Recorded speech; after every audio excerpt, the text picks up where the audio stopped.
Ako ang inyong Lolo Pael. At ako naman si Kabanong.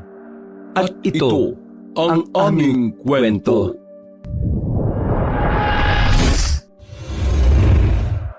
Umuulan ng malakas at makulimlim ang langit, dahilan kaya halos hindi makita ang araw sa kapal ng ulap. Sa gitna ng kabundukan ay may isang baryo sa bahagi ng Kabisayaan na tila hindi nararating ng makabagong teknolohiya. Tahimik ito, pero ang katahimikang yon ay parang may itinatagong sigaw. Sa lumang kumbento na itinayo pa noong panahon ng Kastila, naroon ang isang madre na tila balisa. Siya si Sister Mariel, 21 taong gulang at bagong dating mula sa Maynila. Nagdesisyon si Mariel na magmadre hindi lang dahil sa hirap ng kanilang buhay. Inaalipusta din kasi siya ng anak ng kanyang amain at bukod doon ay ilang beses na rin siyang napagsasamantalahan. Lumaya siya at tinanggap ng kumbento at para hindi masundan pa ay nagpasya na talaga siyang magpakalayo-layo. Habang nililinis niya ang altar ay may narinig siyang tunog.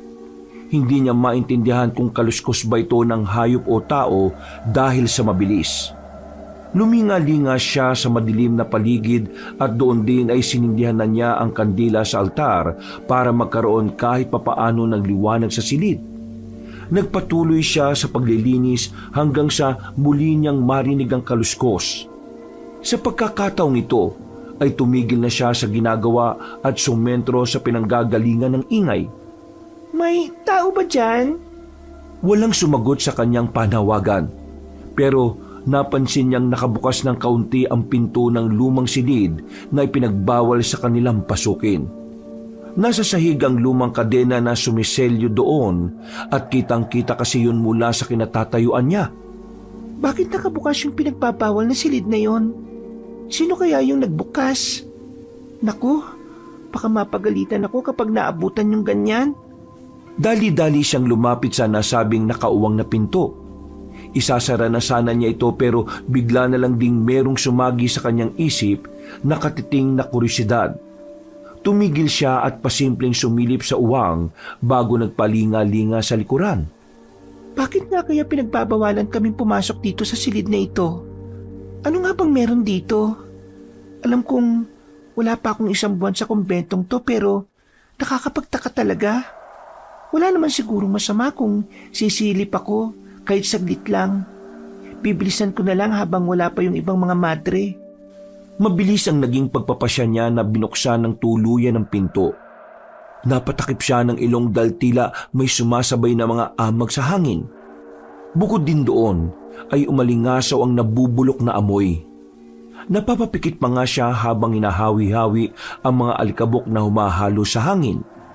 Pagkuwan ay muli siyang dumilat at tumakbang papasok sa loob. Doon na nga tumambad sa kanyang paningin ang kabuuan ng nasabing ipinagbabawal na silid. Para yung isang maliit na kapilya pero sa kaliwa at kanan ay may mga istante ng mga libro. Sa pinakagitna ay may malaking kahoy na krus at sa harap nito ay may nakaupong babae na nakabihis pang madre rin. Sino yun? Dahan-dahan niyang nilapitan ang di makilalang madre, kaya nakita niya ang panginginig noon. Doon niya rin napansin ang dugo sa kamay ng babae. Natatakot man, ay nilakasan niya pa rin ang loob upang makilala ang madring tila takot na takot. At ganoon na lang ang gulat niya nang makilala ngayon. Sister Lucia, ikaw nga. Magmula kasi nang mapadpad siya sa kumbentong yon, ay usap-usapan na nga si Sister Lucia. Matagal na raw kasing nawawala ang nasabing madre. Nakilala lang yon ni Sister Mariel dahil sa lumang larawan na naiwan sa silid nito kung saan din siya natutulog ngayon. Hindi ba't ikaw si Sister Lucia? Matagal ka na raw nawawala at pinaghahanap. Saan ka ba nagsusuot? Teka, ano yung dugo sa kamay mo? Hindi ako nagkasala. Sila ang nagsimula. Ano pong ibig niyong sabihin, Sister Lucia? Halina na po kayo at sasamahan ko kayo para malaman ng lahat na nakabalik na kayo. Huwag kang lalapit sa akin. Hindi mo ba naririnig ang boses ko? At hindi ka ba nagtataka? Ha? Oo nga no. Anong nangyari sa boses nyo? Bakit parang boses Baguhan ka lang dito sa kumbento, ano? Ngayon lang kita nakita. Ha! Marami ka pang malalamang lihim, baguhang madre. Ano pong ibig niyong sabihin? Umalis ka na, baguhang madre. Bago ko pa hindi mapigil ang sarili ko. Hindi ako nagkasala.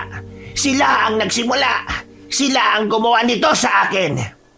Dahil doon, ay dahan-dahang napatras si Sister Mariel habang nakatingin sa duguang madre na tila nawawala sa sarili. Nang nasa pintuan na siya, ay biglang tumigil sa pagsasalita si Sister Lucia. Tumingin yon sa kanya kaya kitang-kita niya ang namumulang mga mata nito. Nakakatakot yon na parang anumang oras ay handa siyang gawa ng masama. Alis na! Alis na! Wala nang inaksayang oras si Sister Mariel. Dali-dali siyang tumakbo pali sa lugar na yon at dahil doon, nakalimutan na rin niyang isara ang pinto ng nasabing ipinagbabawal na silid. Pagdating sa kanyang silid, ay kabado siyang napaupo sa kama habang nakatingin sa lumang larawan ni Sister Lucia. Hindi pa rin siya makapaniwala sa nakita kaya bigla siyang lumuhod at nagdasal ng marubdob. Panginoong Jesucristo, gabayan niyo po ako. Santa Maria, Ina ng Diyos, alisin niyo po ang takot sa puso ko. Kung ano man ang nakita ko, tulungan niyo akong gawin ng kung ano man ang tama. Matapos ang marubdob niyang panalangin ay nag-sign of the cross na siya at muling humarap sa lumang larawan ng madreng nawawala.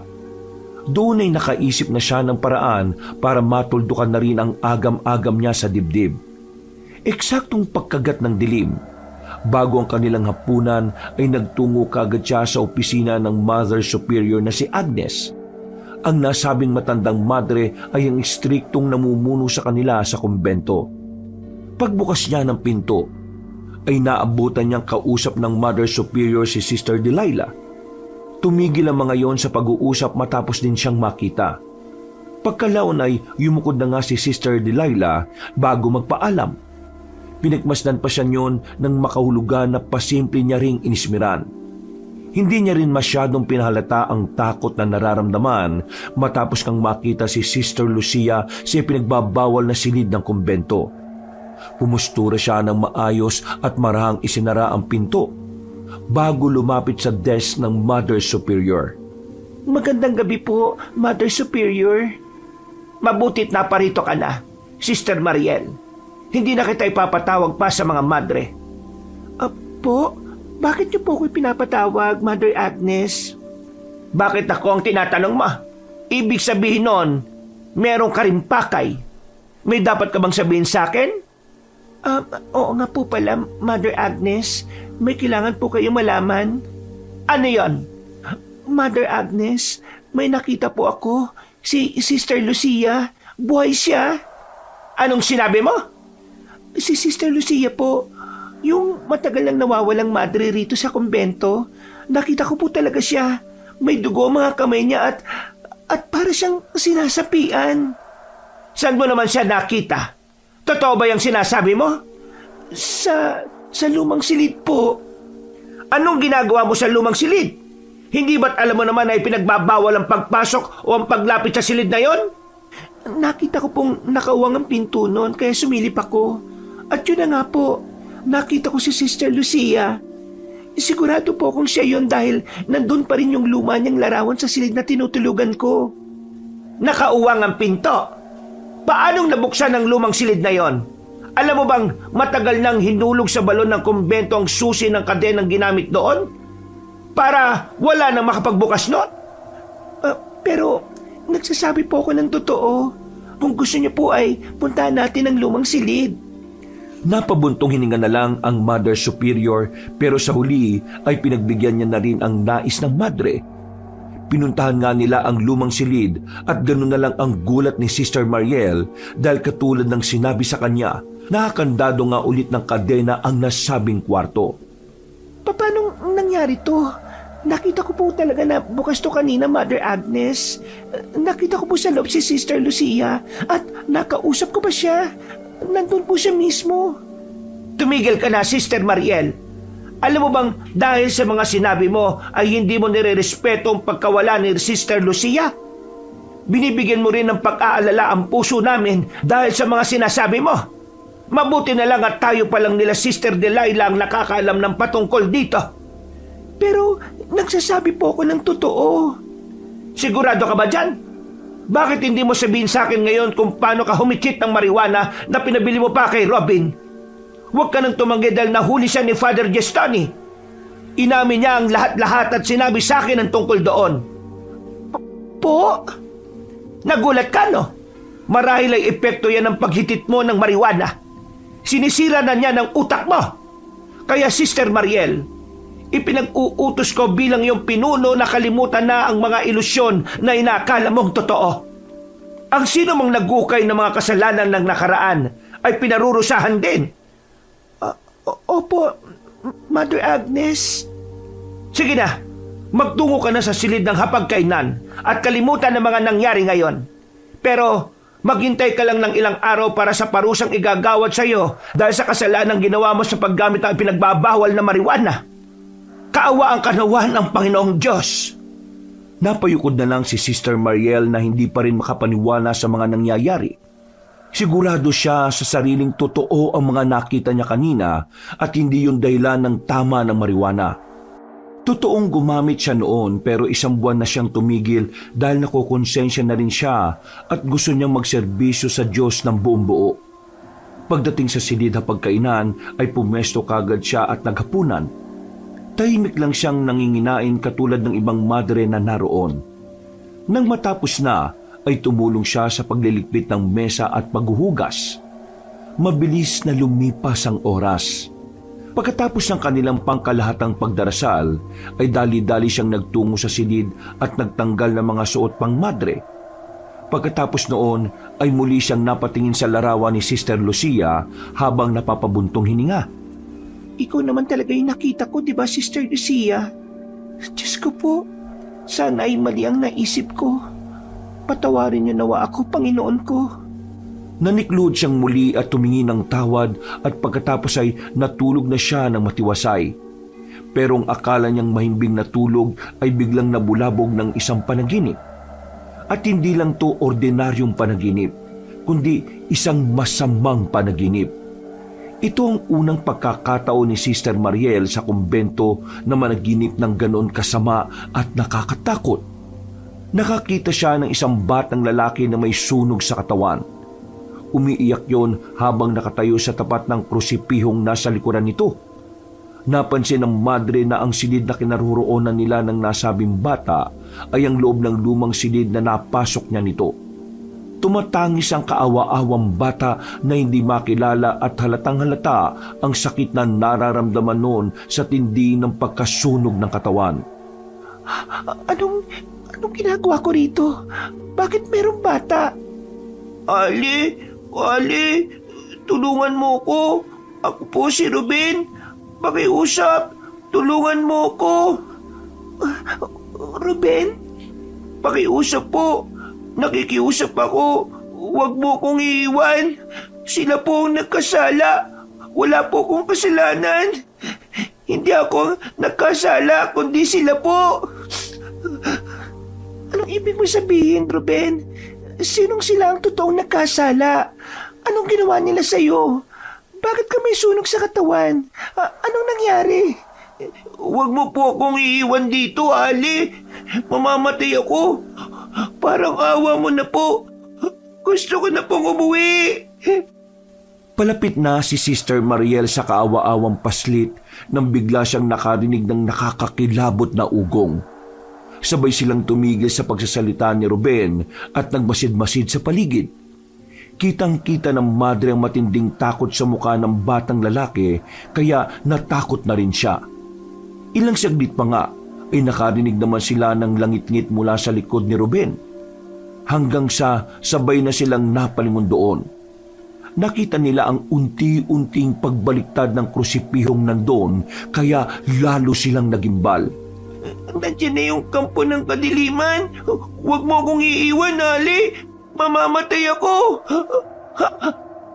Bago pa matapos ng batang lalaki ang sinasabi ay may kung anong kadiliman na parang usok ang lumukob sa kanya at pagkatapos noon ay isang nakabibinging ugong ang umalingaw-ngaw sa buong silid.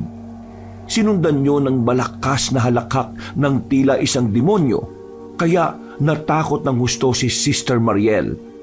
Hindi na niya rin nagawang mailigtas si Ruben dahil napangunahan na siya ng matinding takot ng kalooban. Tumakbo siya papunta sa likuran para makalabas sa nasabing silid.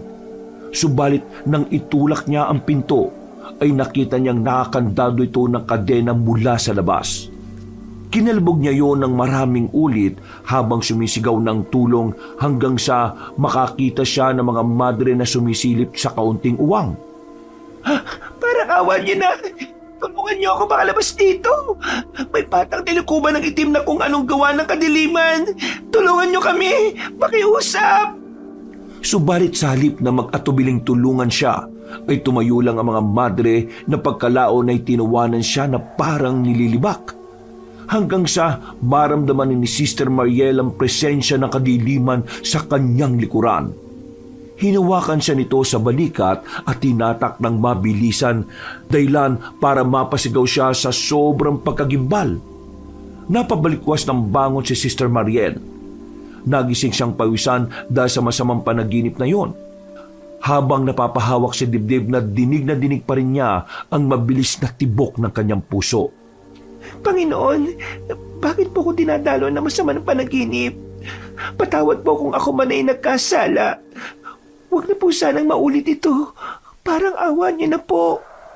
Pagkatapos niyang dumulog ulit ng panalangin ay napalingon siyang muli sa larawan ni Sister Lucia.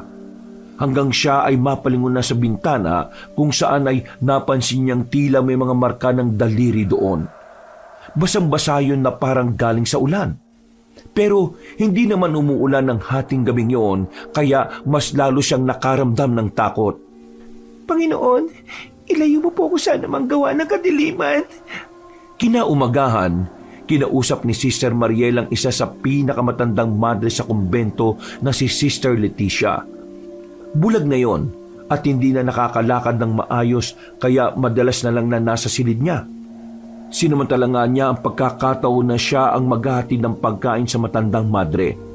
Kaya kinausap niya kagad to patungkol sa mga weirdong nangyari sa kanya kahapon kasama na ang nakakatakot na panaginip na patungkol kay Ruben. Gusto kasing malaman ni Sister Mariel ang ilan pang kwento patungkol sa kumbento.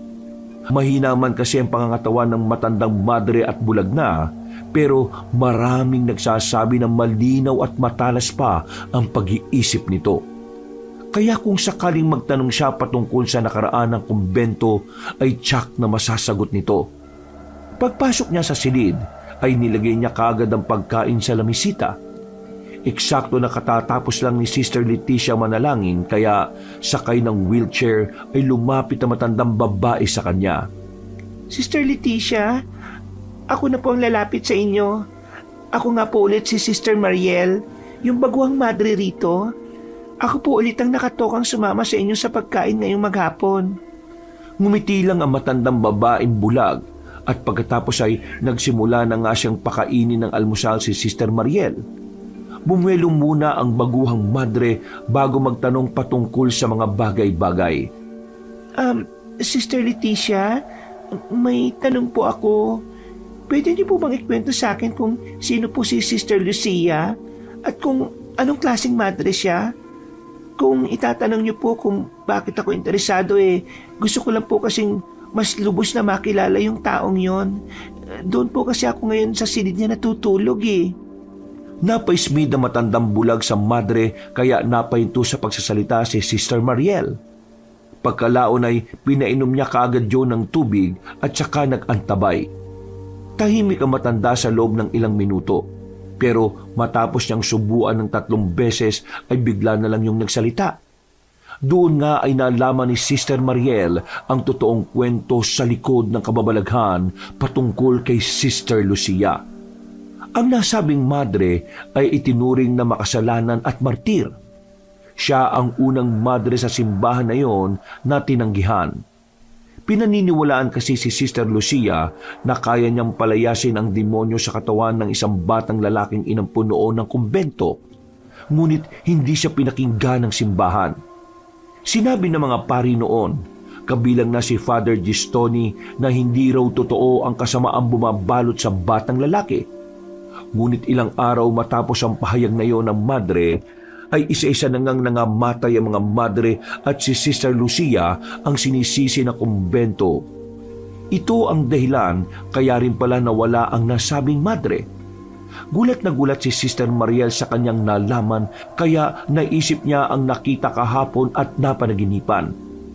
Pareho kasi ang sinasabi ni Sister Lucia at Ruben na wala silang mga kasalanan.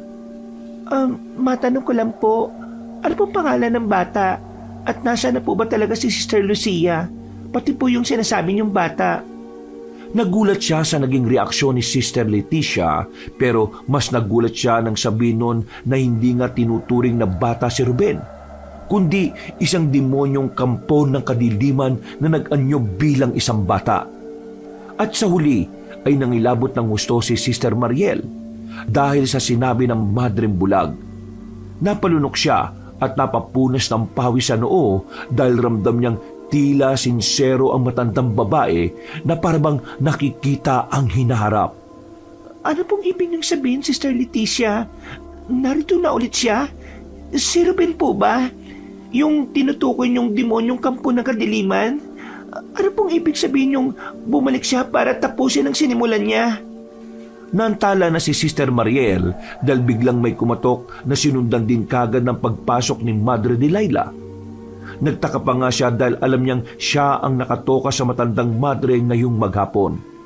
Pero ayon nga kay Sister Delilah, ang mismong Mother Superior ang nag-utos na magpalit sila ng pwesto. Malalagay siya ngayon sa paglilinis ng mga banyo at hindi lang isang araw kundi buong isang linggo. Umalma pa siya pero sinabi nga ng sipsip ng madre na kung meron siyang reklamo ay kay Mother Agnes siya magreklamo. Dahil doon ay wala nang nagawa si Sister Mariel kundi ang makipagtulungan na lang. Pero meron na siyang napapansin sa mga ikinikilos niya ng Mother Agnes at Sister Delilah. Pakiramdam niya ay merong iniiwas sa kanya ang mga yon. Kaya siya nilipat ng gagawin para malayo sa ibang madre. Ang paglilinis kasi ng banyo sa kumbento ay isa sa pinakahiwalay na gawain ng mga madre. Bihira kang makikipag-usap dahil sa sobrang pagkaabala. Napapansin kong parang meron talaga silang tinatago ngayon sa akin. Magmula yung sinabi ko nakapasok ako sa lumang silid. Kung ano man ang sikretong yon, kailangan ko yung alamin. Lalo na ngayong may ideya na ako patungkol kay Sister Lucia at sa batang si Ruben na sinasabi nilang demonyong alagad ng kadiliman. Mabilis na lumipas ang oras, araw at linggo. Dahil nga sa pangyayaring yon, ay tila madalas nang napapanaginipan ni Sister Mariel ng salitan sina Sister Lucia at ang batang si Ruben. Halos pare-parehong senaryo lang ang nangyayari kaya medyo nabahala na rin siya. Hindi niya man lang mailapit kay Mother Agnes ang patungkol dito dahil alam niyang susoplahin na naman siya. Hindi niya rin maikwento sa ibang madre dahil alam niyang makakarating lang to sa Mother Superior at maari na namang madagdagan ng parusa niya. Hindi pa nga niya natatanggap ang parusa patungkol sa paggamit niya ng marijuana kaya hanggang ngayon din ay naghihintay siya sa ipapataw sa kanya. At dumating na nga ang araw na yon. Ipinatawag siya ni Mother Agnes at pagdating sa opisina nito ay nandoon nga ang tila kanang kami nitong si Sister Delilah. Masama at tila nandilibak na naman ang tingin sa kanya ng dalawa. Magandang araw po, Mother Agnes, Sister Delilah. Magandang araw din. Alam mo naman siguro kung bakit kita ipinatawag dito, hindi ba? Opo. Tatanggapin ko po yung kung ano mang kaparusang igagawad nyo. Huwag niyo lang po akong paalisin dito sa kumbento. Wala na po akong ibang matutuluyan kaya nakikiusap ko na huwag niyo pong gawin sa akin yun. At sino naman na nagsabi sa iyo na magiging parusa mo ay ang pagpapalaya sa kumbento? Wala naman pong nagsabi. Naisip ko lang po yun, Mother Agnes. Kung gagawin namin yun sa iyo, baka lalo ka lang mapariwara at malayo sa Diyos. Makinig kang mabuti, Sister Mariel. Dito sa kumbento, tuwing ganitong buwan ay nagpapadala kami ng isang representable papuntang bayan. Ito ang ginagawa naming parusa sa mga madring katulad mo na pasaway.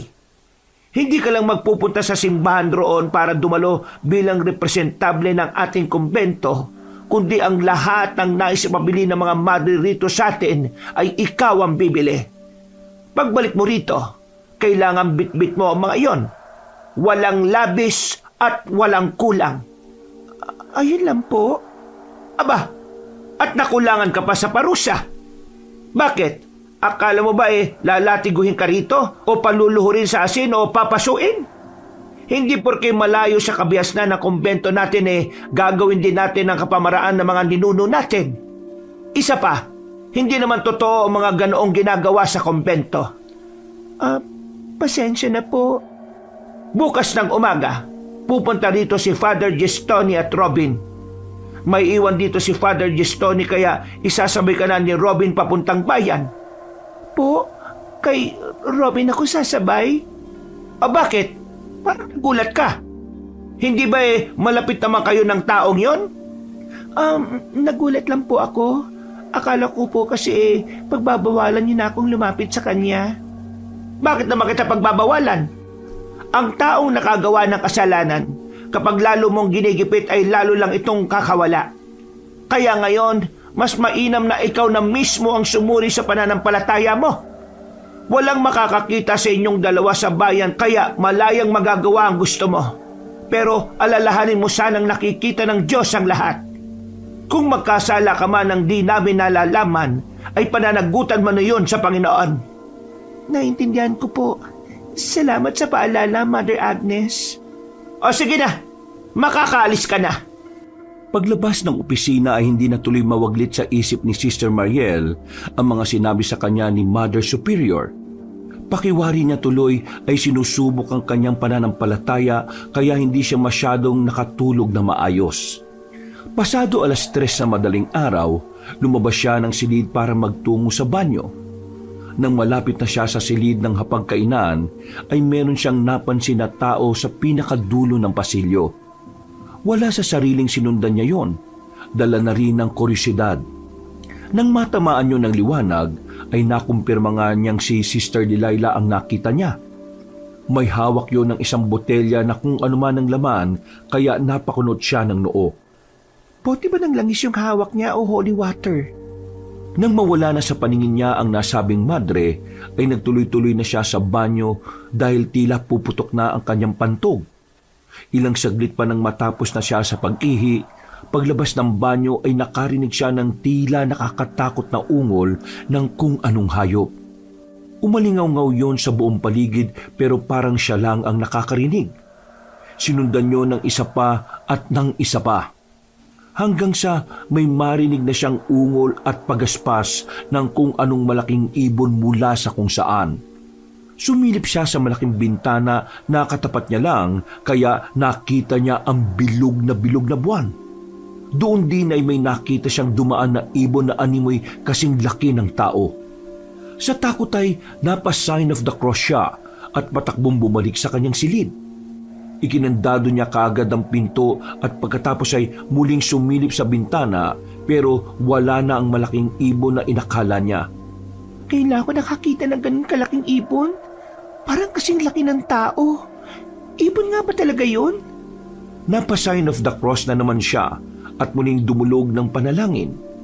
Pagkatapos noon ay nahiga na siya at pinilit ang sarili na makatulog hanggang sa magawa nga niya. Pasado 7:00 ng umaga. Pagkagising ay nagulat siya dahil nasa harap na niya si Sister Delilah at katulad ng dati ay nakasimangot lang yon sa kanya. Nung bagong salta pa lang talaga siya ay ramdam na niya ang malamig na pakikitungo ng nasabing madre. Sinabi nga nun sa kanya na maganda na dahil nasa kumbento na si Father Gestoni at Robin. Hinihintay na lang siya ng binata para makabalik na sa bayan. Nag-asikaso na nga kagad si Sister Mariel. Dali-dali niyang kinolekta ang mga nais ipabili ng mga madre at nang matapos na ay nagtungo na siya sa pinagpaparkingan ng sasakyan. nandun na si Robin na kanina pa naghihintay. Tinulungan siya ng gwapong binata sa paglalagay ng mga damit niya sa compartment ng sasakyan habang si Mother Agnes, Sister Delilah at Father Gestoni ay nakatingin lang sa bintana ng silid na kinaroroonan nila.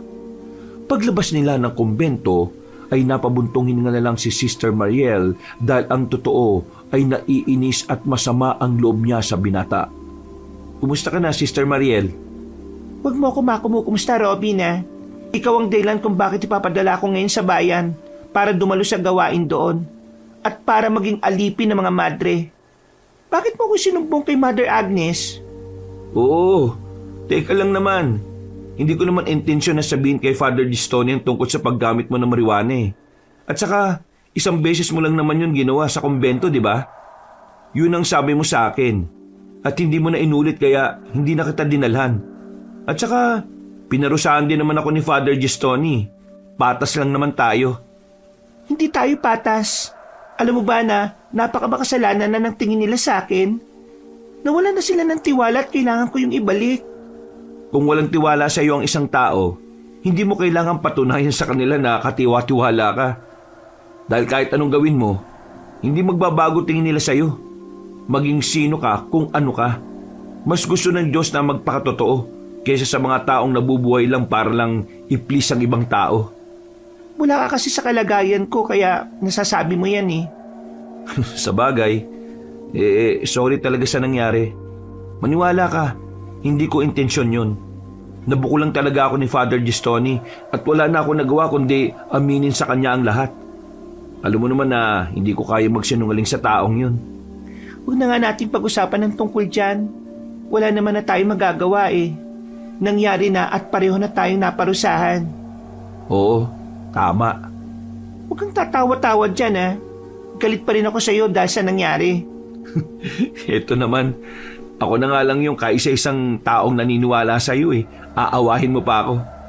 Sige ka, wala ka na matatakbuhan at makakausap kapag nagalit ka pa sa akin.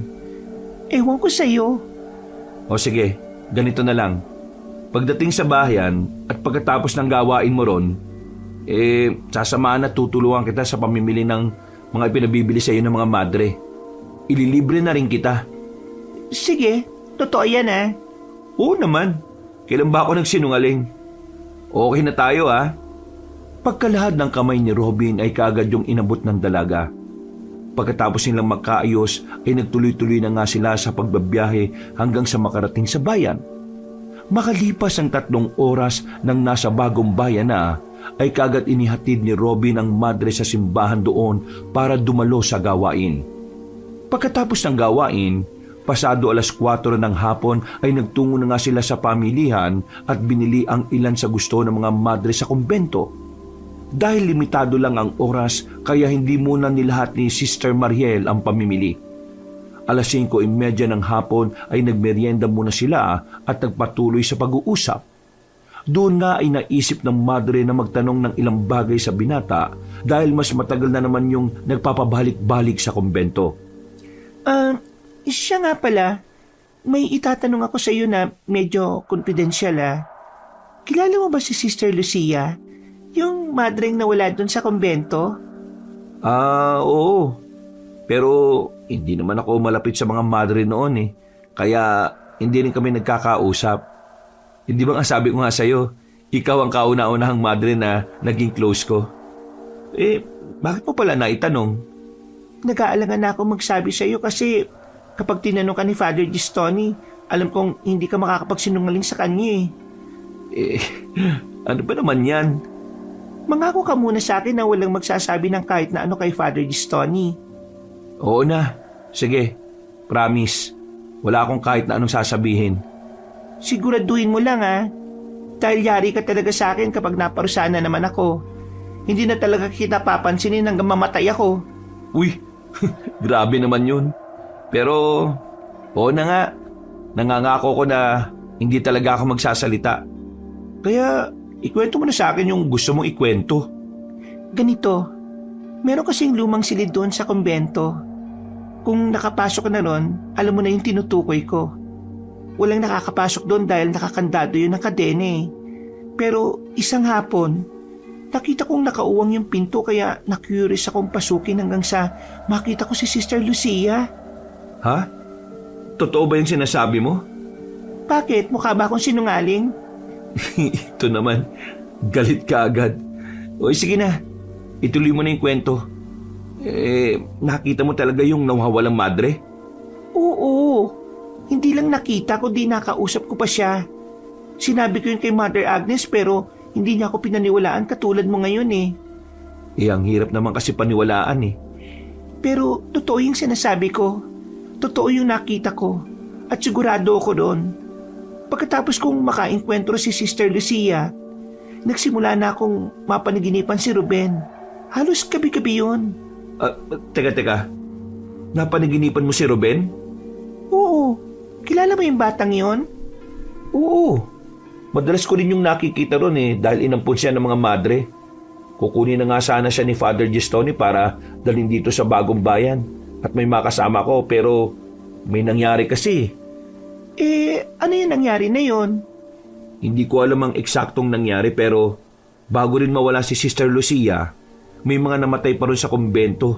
At ang pagkakaalam ko, kasama sa mga namatay si Ruben. Hindi ko na nagawang makapagtanong kay Father Gestoni dahil ang sabi niya, wag na raw uungkatin yung tungkol doon. Mas lalo tuloy akong napursiging malaman ang nangyari sa kumbento bago ako dumating Sister Mariel, payong kaibigan lang mas mainam kung wag mo nang pag-aksaya ng tungkol sa bagay na yan. Baka lalo mo lang ikapahamak yan Di ba't nasabi mo na noong nakaraan sa akin na pakiramdam mo parang malamig ang pakikitungo sa iyo ni Mother Agnes at nung kanang kamay niyang si Sister Delilah? Kaya tigilan mo na kung ano man yung iniisip mo. Alam ko naman yun, Robin Pero parang mas hindi ako matatahimik lalo na ngayong meron akong nalaman. Ano yun? May sinabi sa akin si Sister Leticia tungkol sa nangyari. Ang sabi niya, yung pagkawala ng mga madre noong panahon na yon na sinisisi kay Sister Lucia ay kagagawan daw ni Ruben. Tinawag niya ngang kampo na kadiliman yung bata At sinabi pa niyang nagbalik na raw yun ngayon para ituloy yung dapat ituloy. Nako, parang nakakatakot naman yan. Nakakatakot talaga. Alam mo ba na ngayon, parang may kakaibang bigat akong nararamdaman sa kumbento.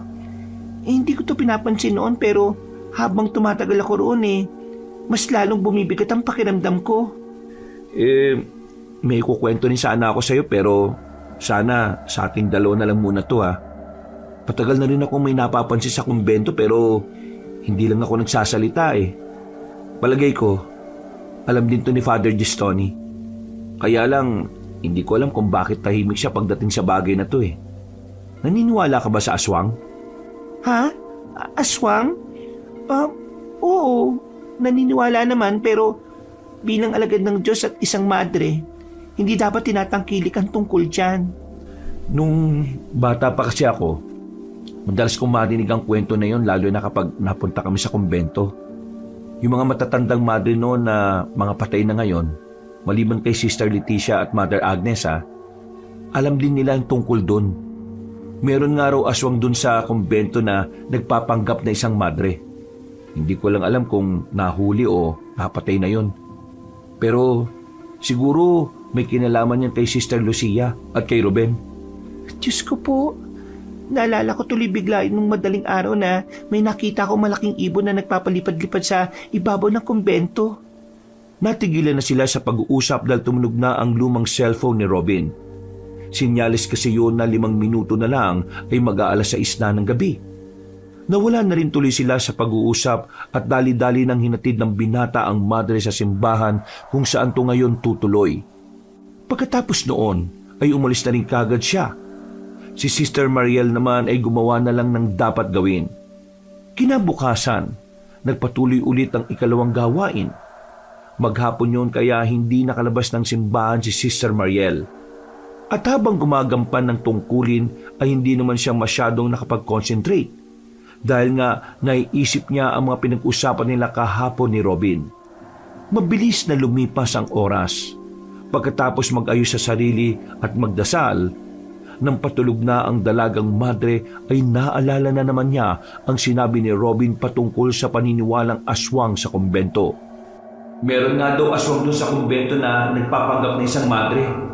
Hindi ko alam kung nahuli o napatay na yun. Pero siguro may kinalaman yon kay Sister Lucia at kay Ruben. Sana naman, hindi tungkol sa aswang yon. Panginoon, tulungan niyo po ako makatulog ng maayos ngayong gabi. Pagpikit ay nakatulog din siya kaagad, subalit dinalo na naman siya ng isang masamang panaginip. May narinig siyang kalabog sa bintana ng silid na kanyang tinutulugan. Pagtingin niya roon, ay nakita nga niya ang bakas ng dugo ang kamay. Napabangon kaagad siya sa kama at dali-daling umatras pero nanatiling nakatingin sa bintana. Pagkatapos noon, ay nakarinig siya ng nakakakilabot na huni ng kung anong hayop sa labas. Kapareho lang to nung narinig niya doon sa kumbento. Dahil doon, ay lumabas siya sa silid at takot na nagpunta sa kung saan hanggang sa makarating siya sa altar. Napahinto siya at napatingin sa tapat ng malaking krus dahil may nakita siyang nakatayo roon. Pagtingin niya ay ganoon na lang ang gulat niya nang makita si Ruben.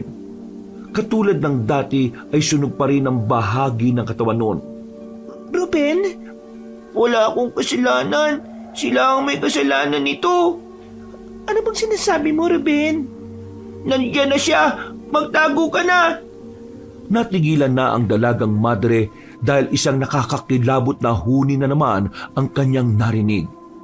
Kasabay noon ay bigla siyang napabalikwas ng bangon dahil sa narinig niyang ingay sa labas ng kwarto. Doon niya rin naintindihan na panaginip lang ang nangyari kanina. Pero hindi na niya inalala pa yon. Lumabas na siya ng silid. Pagdating sa pinakadulo ng pasilyo ay nakita niya ang ilang manggagawa ng simbahan. May isang babae na nakahandusay sa sahig at nangingisay. Bumubula ang bibig noon habang ang mga mata ay tumitirik. Pero hindi yun ang mas umago ng pansin niya, kundi ang dugo sa maselang parte ng katawan noon. Ano nangyari kay Aling Gina? Bakit siya nangingisay at dinudugo? Dali niyo na kaagad siya sa ospital! Madali kayo! Wala nang inaksayang oras ang lahat. Mabuti na lang ay malapit lang doon ang ospital ng Bagong Bayan, kaya nakatawag kagad sila ng ambulansya. Nang isasakay na si Aling Gina, ay napalingon sa kung saan si Sister Mariel.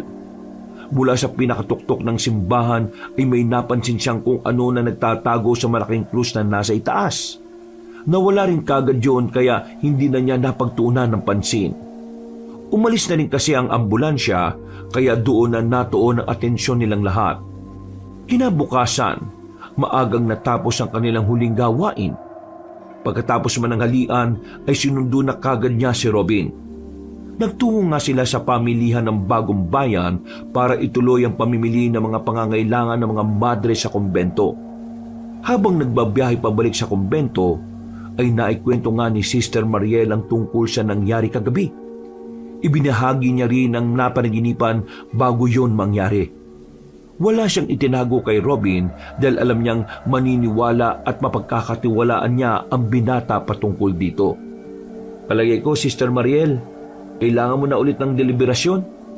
Hindi na maganda mga napapanaginipan mo eh. Posibleng sanhiyan ang kakaisip mo patungkol sa bagay na yon. Naisip ko rin naman yan. Pero sa tingin mo, nagkataon lang ba ang nangyari kagabi? Yung panaginip ko patungkol kay Ruben at yung nakita ko sa tuktok, sa krus ng simbahan na parang aswang? Sigurado kong may pakahulugan ng mga yun eh. Dapat ko tong ipanalangin sa Diyos para maging maluwag ulit ang pananatili ko sa lugar na ito. Kung gusto mo, pwede ka ulit tumikim ng marijuana. Meron akong dala dito. Masaway ka talaga, no? Inuudyokan mo pa talaga ako, makasala na naman.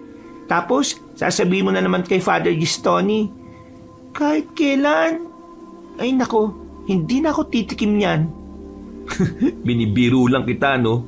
Wala naman akong dala eh. Tsaka, tinigilan ko na rin ang paggamit nun. Pinapagaan ko lang ang alalahanin mo. Hindi magandang biro at hindi nakakagaan ang alalahanin ko. Ay nako, ikaw talaga. Natawa na lang si Robin habang nagpapatuloy sa pagmamaneho. At dahil din doon ay iniba na nga ng binata ang usapan para naman hindi na lang puro sa hindi pangkaraniwan ang pinag-uusapan nila. At mabilis na namang lumipas ang oras. Mga bandang 5:30 na ng hapon sila nakabalik sa kumbento. Nagtagal din sila dahil ilang beses na nag-overheat ang sasakyan. Nang nasa parting area na sila, napansin ni Sister Mariel ang ilang mga madre na nasa bukana ng kumbento at tila nag-uusap-usap. Dahil doon ay nauna na muna siya kay Robin na siyang nagbubuhat naman ng mga pinabili ng mga kababaihan. Anong meron mga sister? Nang makita niya ang isa sa mga madreng nagngangalang Angela ay natutop niya ang kanyang bibig. Sugatan kasi yun at puno ng kalmot sa iba't ibang bahagi ng katawan. Ano nangyari kay Sister Angela? Ayon nga sa mga kapwa madre nila sa kumbento, ay kagabi pa raw nawawala si Sister Angela. At ngayon ngang bago lumubog ang araw ay naabutan na lang nila yon sa tapat mismo ng kumbento. Sugatan at takot na takot pero walang maalala sa mga nangyari. Dahil doon ay kaagad tinawag ni Sister Mariel si Robin para tumulong sa pagbubuhat. Dinala nga nila ang kawawang madre sa pagamutan ng kumbento para mabigyan ng paunang lunas. Bago lumabas ng silid dahil hindi mapakali, kaya naman nilapitan ni Sister Mariel ang sugatang madre para sana tanungin. At nang makita niya yon, ay bigla na lang siyang hinawakan sa mga kamay. Sa isang iglap, ay merong kakaibang mga pangitain na sumagi sa isip niya na parabang ipinasa ni Sister Angela. May mga umaagos na dugo, nagliliyab na kumbento at ang sigawan ng mga madre na punong-puno ng takot. Dahil doon ay kaagad bumitaw si Sister Mariel at napatras. Pinagmasdan lang siya ng makabuluhan ng nasabing madre at gawa naman ng matinding takot ay dali-dali na siyang lumabas ng silid at tumakbo palayo roon. Ano yung mga nakita ko? Pangitain ba yun na ipinamana sa akin ni Sister Angela? Diyos ko po, mapaging Diyos. Napa-sign of the cross na lang siya bago tuluyang umalis sa lugar na yon. Pasado 8:00 ng gabi, katatapos lang nilang kumain ng hapunan at naipamigay na ni Sister Mariel ang mga pinabili ng kapwa niyang madre sa bagong bayan. May kanya-kanya ng kaabalahan ng lahat, habang ang dalagang madre ay nakatulala lang sa balkonahe sa ikalawang palapag at nakatingin lang sa ibaba. Pinagmamasdan niya si Robin na nakukumpuni ng sasakyan dahil sa tuluyan na nga yung hindi gumana. Dahil tuloy doon, ay hindi na sila nakabiyahe ni Father Gistoni at mukhang may stranded pa ng ilang araw sa kumbento. Malalim pa rin inisip ni Sister Mariel ang pangitaing nakita niya kanina. Mga umaagos na dugo, nagliliyab na kumbento at ang sigawan ng mga madre na punong-puno ng takot. Pakiramdam niya ay mas lalo lang gumulo ang sitwasyon niya sa kumbento dahil kung ano-ano na ang kanyang nakikita. Napa-sign of the cross na lang ulit siya at babalik na sana sa kanyang kwarto nang biglang dumating si Father Gistoni. Kagagaling lang na matandang Ginoo sa opisina ni Mother Agnes. Sister Mariel, ano at nandyan ka pa sa balkonahe? Nagpapahinga lang po. Patulog na rin po ako, Father. Ay sigurado kang nagpapahangin ka lang dyan.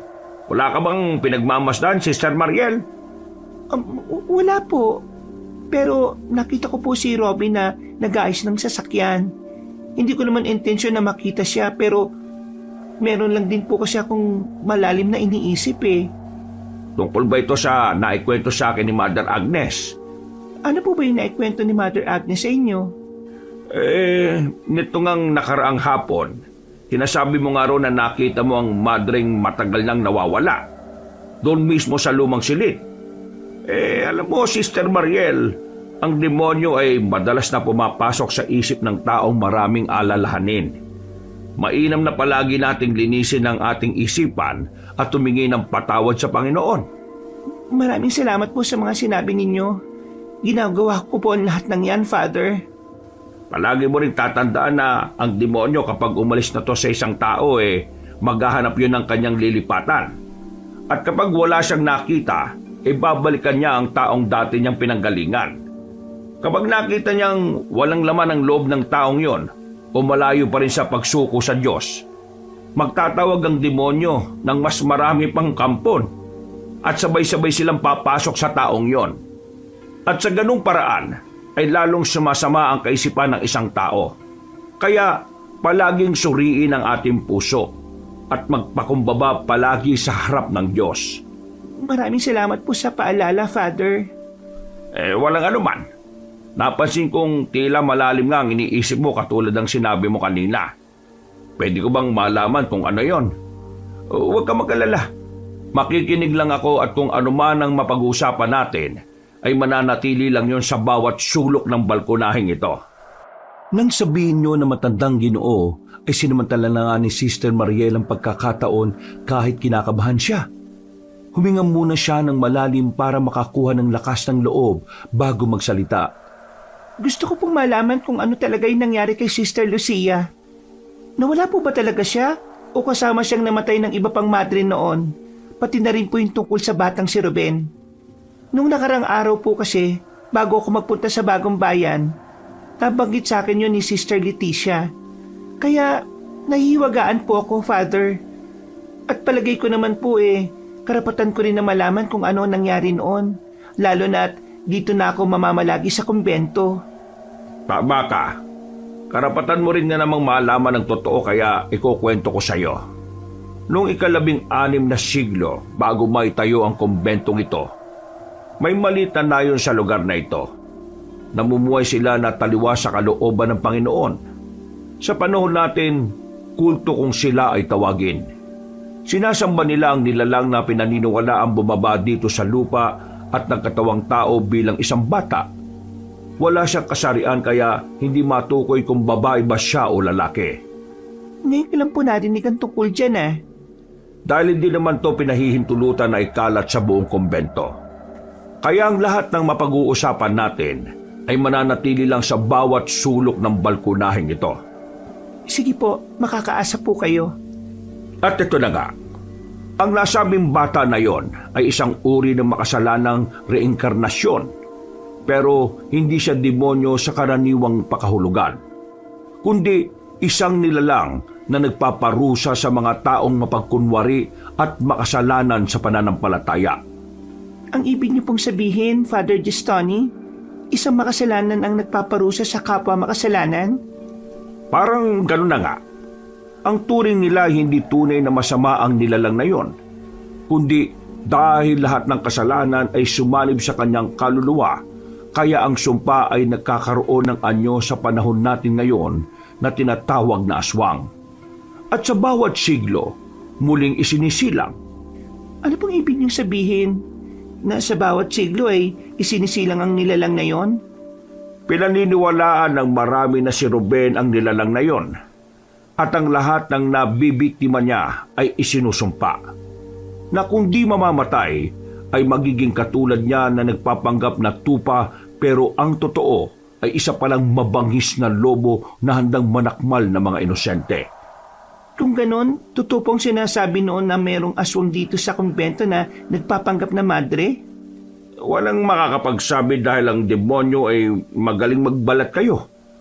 Hindi rin sinabi na hindi sila makakapasok sa simbahan. Ang lahat ay malayang makakapasok sa templo ng Diyos. Pero ang mga di banal ay nasusunog sa impyerno. Wala po talaga akong maintindihan sa mga sinasabi ninyo. Mas mabuti pa magpahinga ka na dahil maaga pa ang gawain bukas. Huwag mo nang problemahin ang mga bagay-bagay dahil sapat na ang suliranin para sa araw na ito. At hayaan mong mamroblema ang bukas sa sarili niya. Tila mas lalo lang naguluhan ang isip ni Sister Mariel pagkatapos ng pag-uusap nilang yon ng pari.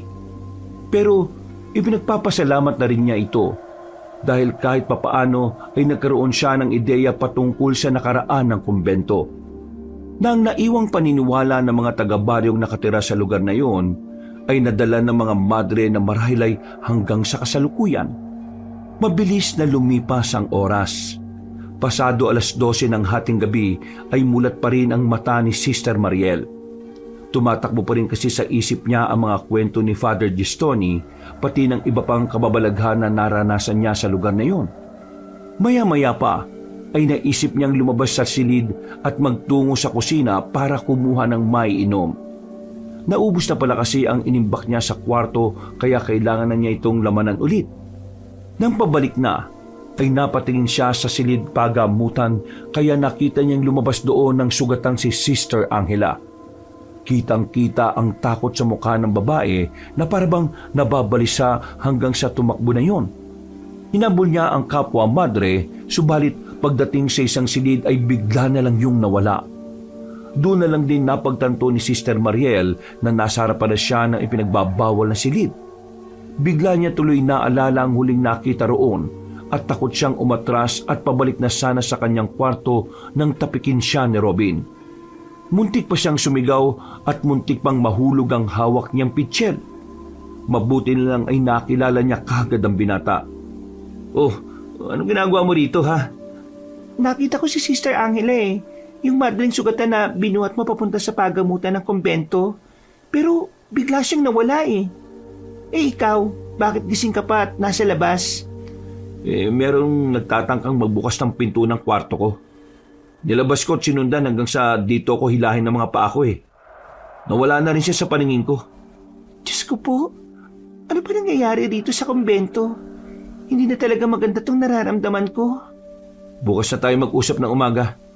Bumalik ka na sa kwarto mo at babalik na rin ako. Tama ka. May hindi maganda nga rin akong nararamdaman sa lugar na ito. Parang may kung anong madilim na enerhiya. Nagdesisyon na nga silang dalawa at bumalik sa kanilang silid.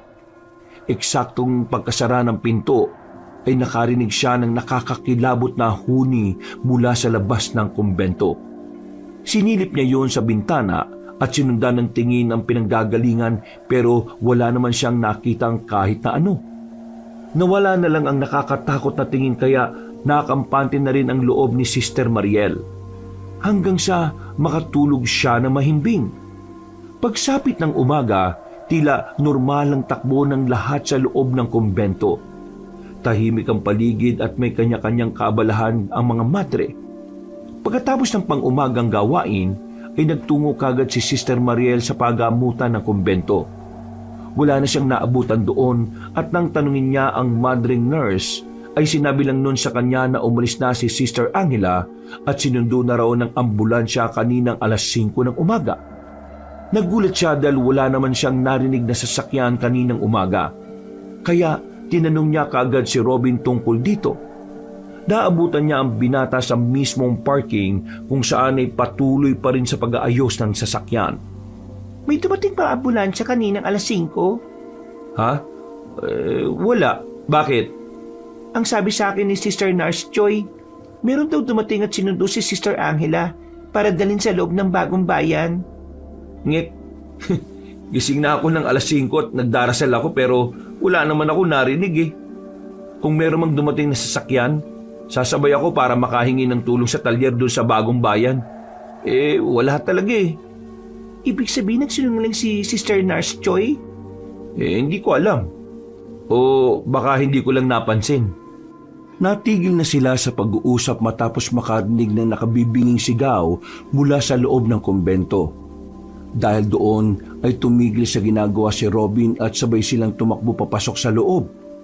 Tinungo nila ang opisina at silid ni Mother Agnes dahil doon nang galing ang malakas na boses. Naabutan nilang marami ng tao roon. Kabilang na si Sister Delilah at Father Gestoni na hindi maipinta ang muka. Gulat na gulat ang lahat matapos matagpuan si Mother Agnes na patay mismo sa mismong desk niya. Ang mga mata ay tila hinigit palabas. Nakapako ang dila at ang mga kamay sa lamesa at puno ng kalmot sa iba't ibang bahagi ng katawan. Tila nanlamig ang buong katawan ni Sister Mariel matapos makita ang kalunos-lunos na sinapit ng kanilang Mother Superior. At dala ng matinding takot ay hindi niya na namalayang napayakap na pala siya ng mahigpit kay Robin. Dahil sa nangyaring yon, ay gumuho ang katahimikan sa buong kumbento. Nagsimula ng maghinalaan sa isa't isa ang mga madre. Dahil doon ay umaksyon na kaagad si Father Gestoni na pumagitna sa mga madreng nagkakagulo. Sa halip na maghinalaan kayo sa isa't isa, bakit hindi natin nirespeto ang pagkawala ni Mother Agnes? Siya ay malapit kong kaibigan at nalulungkot ako ng gusto sa kanyang pagkawala. Pero hindi itong panahon para mag-away-away at magsisihan. Ang gumawa nito sa pinakamamahal niyong Mother Superior hindi makakaligtas sa parusa ng Diyos. Kaya magpanalanginan kayo. Ipanalangin ninyong masukol kagad ang gumawa nito. Huwag tayong matatakot dahil hindi natutulog ang Diyos. Hindi niya tayo pababayaan sa lahat ng pagsubok. Dahil sa sinabing yun ng pari, ay nanahimik nga sa pagtatalo-talo ang mga madre. Pero hindi pa rin nawala ang bulong-bulungan patungkol sa sumpa ng aswang sa kumbento. Hindi na rin ito napigil ng pari dahil nga sa nangyaring pagkamatay ni Mother Agnes. Naging questionable rin kay Sister Mariel ang tila ginawang pagtatakip ni Sister Nurse Joy kay Sister Angela. Kaya naginala sila ni Robin na posibleng may kagagawa ng nasabing madre sa kamatayan ng Mother Superior. At base na rin sa nakasanayan, kapag namatay ang isang Mother Superior ay merong ritual, tradisyon at paggalang na isinasagawa ng mga madre bilang bahagi ng kanilang pananampalataya, disiplina at pagsasama bilang relihiyosong komunidad. Agad na pinagsama-sama ang mga madre upang magdasal para sa kaluluwa ng yumaong superyora.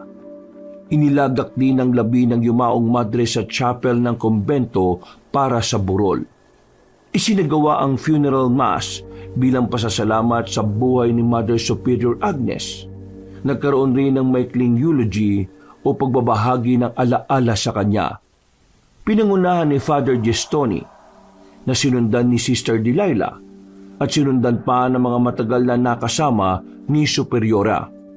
Dito ay itinuring nilang espiritual na ina ang yumaong madre bilang malalim na paggalang sa kanyang pamumuno at paglilingkod. Gabi-gabi, habang nagbuburol, ay hindi talaga mapalagay si Sister Mariel sa mga pangyayari. Kaya pasimple siyang nag-iimbestiga kahit alam niyang tila delikado. Mas lalo lang din lumaki ang hinala niya kay Sister Nurse Joy at kay Sister Angela na sila ang nasa likod ng krimen na to. Sinabi kasi kalaunan ng manggagamot na madre na nagpasya si Sister Angela na tumiwalag na sa kanyang sinumpaang tungkulin. Alam ni Sister Mariel na hindi basta-basta ang pagtiwalag sa sinumpaang pananampalataya dahil ito ay itinuturing na panghabang buhay na panata na kung tawagin ay solemn vow. Marami pang proseso ang dapat gawin, kabilang narito ang personal na pakikipag-usap sa Mother Superior. Ngayong wala pang bagong namumuno sa kanila, kaya hindi pa rin maaaring makapagsumite ng sulat ng dispensasyon si Sister Angela. Tila ipinalabas lang sa kanila na nasa personal na pagninilay-nilay daw ngayon ang nasabing madre, kaya hindi ito pwedeng maabala. Makalipas ang isang linggo, ay inilibing na sa libingan ng mga madre si Mother Agnes. Ito ay nasa likod lang mismo ng kumbento. Tinipon silang lahat ni Father Gestoni para paalalahan ng muli. Namalagi pa rin doon ang pari ng ilang araw kasama si Robin dahil sa isang gawain. Pagkaraan ng pagluluksa, pinangunahan ni Sister Delilah ang pagpupulong ng mga madre upang pumili ng bagong superyora sa pamamagitan ng botohan. Alinsunod na rin sa patakaran ng kanilang religious order. Inabot na maghapon ng kanilang pagpili hanggang si Sister Delilah na nga ang naitalagang bagong Mother Superior nila. Marami rin ang humiling kay Sister Leticia. Kaso lang ay mas naging praktikal ang karamihan dahil alam na ng lahat na matanda na at hindi na nakakakita ang matandang madre. Kaya kung maluluklok yon, ay mahihirapan lang din ang lahat. Sister Leticia, oras na po ng pagkain ninyo. Gusto ko lang din pong ipaalam sa inyo ang bagong Mother Delilah na po ang bagong superiora natin dito sa kumbento. 2 lang po ang nilamang niya sa inyo. Sayang po ano? Pero okay na rin po yun. Sa ngayon po kasi parang delikado rin kapag naging Mother Superior ka. Baka matulad lang din ang mangyari kay Mother Agnes. Huwag naman sana. Pagkatapos siyang mapakain ng matandang madre, ay lumabas na rin siya kaagad ng silid dahil naatasan na naman siya sa banyo. Pagsapit ng gabi, gawa ng matinding pagod, ay nakatulog ng mahimbing si Sister Mariel. Sa eksaktong pasado 12:00 ng hating gabi ay dinalo na naman siya ng masamang panaginip. Hindi rin siya sigurado kung panaginip to o totoo, pero nakita niya sa altar ng kumbento si Ruben. Ikaw na naman? Ano bang kailangan mo sa akin, Ruben? Hindi ako may kasalanan, Ale. Sila yun. Hindi akong isinumpang aswang sa kumbentong to, kundi sila. Sila ang gumawa at bumuhay sa kampo ng kadiliman. Wala akong kasalanan, Ale. Sila ang nagpapasok ng aswang sa kumbento. Wala akong kasalanan, kaya huwag mo akong iiwan. Mag-iusap. Isama mo na ako sa pag-alis mo dito. Ano bang ibig mo sabihin? Yung mga gumawa nito sa akin, sila rin ang pumatay kay Inang Agnes. Wala na silang pinipili. Lahat ay nasa panganib. Sino sila? Magbigay ka nga ng pangalan sa akin para malaman ko kung sino ang mga aswang dito sa kumbento na nagpapanggap na madre. Gumising ka dahil nandiyan na sila. Nagsisimula na naman sila. Eksaktong pagkasabi ng batang lalaki ay umalingaw-ngaw ang nakabibinging huni ng kadiliman. Dahil doon ay napabalikwas ng bangon si Sister Mariel, ganun din ang iba pa sa kumbento. Kagad lumabas ng silid ang dalagang madre matapos niyang maalala ang sinabi ni Ruben sa panaginip. Tumakbo siya at magtutungo sana sa silid na kinaroroonan ni Robin para humingi ng tulong at sabihin ang napanaginipan niya. Pero merong umagaw ng kanyang atensyon. Mula sa pasilyo ay meron siyang nakitang pamilyar na madre.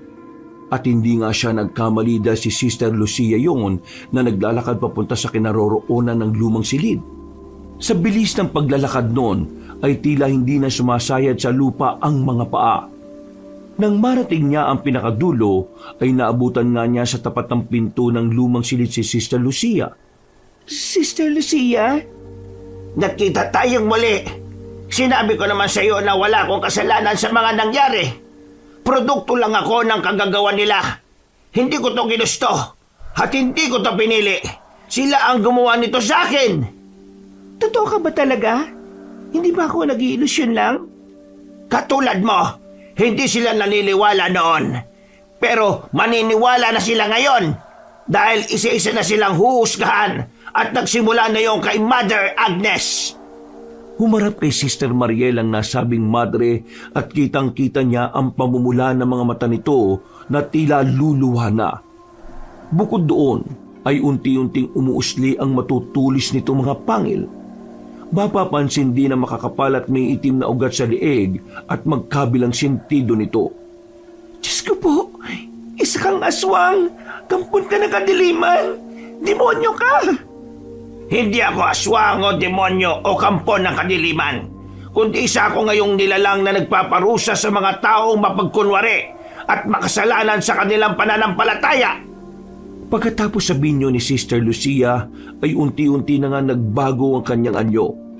Tuluyan ang nilukob ang buo niyang pagkatao ng maitim at nangingintab na balat. Kasunod noon ay biglang lumabas sa likuran nito ang isang malaking pakpak na matulis ang dulo na parang patalim. Nagkampayo ng ilang beses dahilan para mapaupo si Sister Mariel habang tinatakpan ang muka ng kanyang mga kamay. At sinundan pa yun ng nakakakilabot na huni ng isang halimaw. Mabilis na ang mga sumunod na nangyari na hindi na halos nakita ni Sister Mariel. Napapikit na lang siya matapos marinig na mabasag ang salamin ng silid na kinaroroonan niya.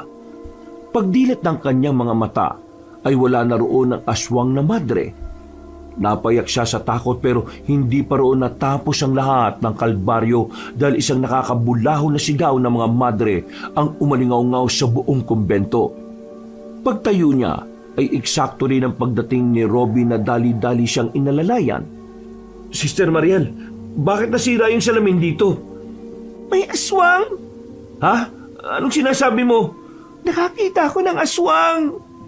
Naudlot na ulit ang kanilang pag-uusap dahil nakarinig na naman sila ng malakas na sigaw ng madre.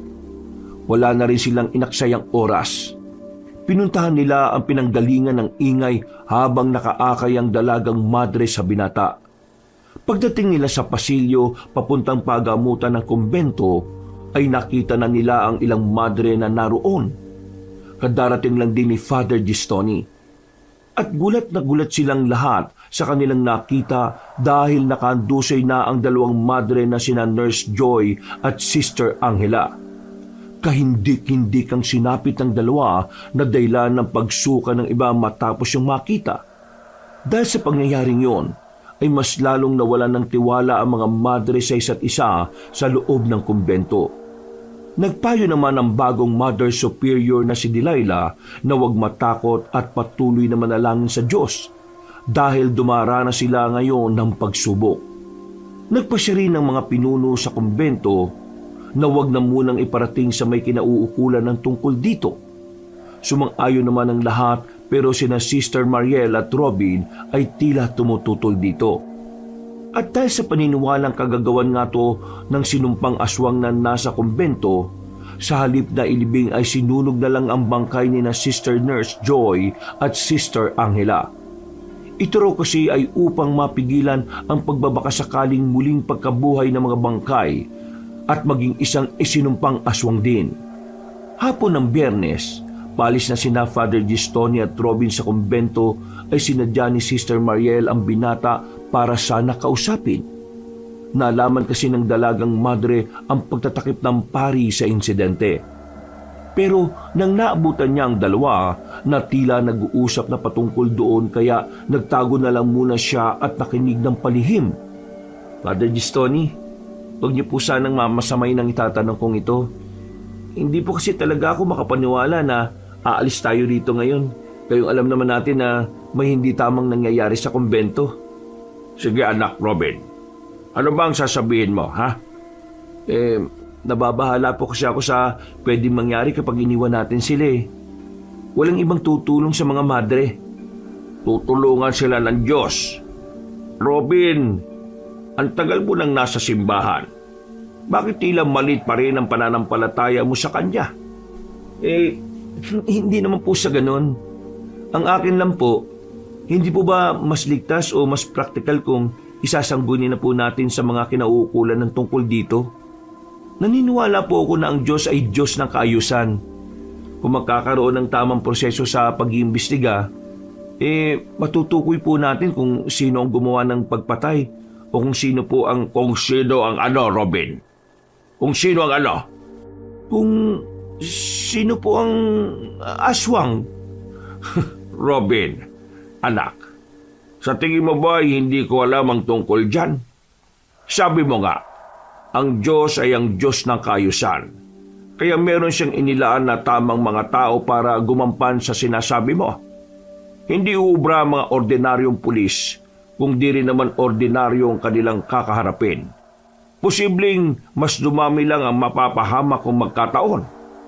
Kung ganun, ano pong naiisip niyong paraan? Maghintay ka lang anak at magtiwala dahil hindi natutulog ang Diyos.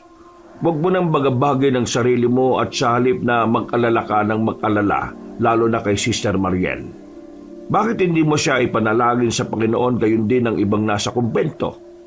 Tila nahiya ang gwapong binata nang marinig yun sa pari kaya umiwas siya ng tingin dito.